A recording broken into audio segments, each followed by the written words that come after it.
Hello, হ্যাঁ হ্যাঁ হ্যাঁ হ্যাঁ। ও আরে ভাই, ঈদের দিন, তারপরে এত যদি, আচ্ছা ঠিক আছে, আমি আমার স্যারের সাথে কথা বলতেছি, আপনারা সব লাইনে দাঁড়ান। হ্যাঁ আমি অবশ্যই অবশ্যই অবশ্যই হ্যাঁ হ্যাঁ হ্যাঁ অবশ্যই আসি, আমি স্যারের সাথে কথা বলবো ভাই। আচ্ছা ঠিক আছে ঠিক আছে। আচ্ছা স্যার, ও স্যার, স্যার স্যার, আজকে ঈদের দিন যত রুগী আইসে ক্লিনিকে ভরিয়ে গেছে, আমার ফোন দিয়ে বিরক্ত করছে, আমাকে একটু খাইতেও দিতেছে না স্যার। এখন ঘটনা হচ্ছে যাওয়া লাগবে, টাকা কামাই করা লাগবে। আমার কথা হলো যে কটা পাইছে থাকে যাইবো, যে কটা মরে যাই। ঠিক আছে চলো।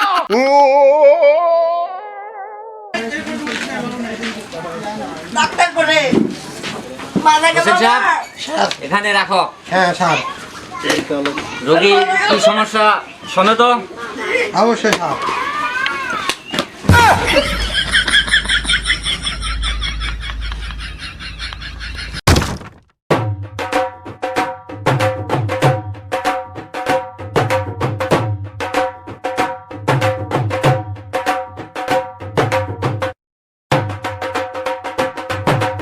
হাসান আলী, হ্যাঁ স্যার, গ্যাস নিয়ে আসো। স্যার স্যার স্যার ঢুকাও পাশায়। কি hore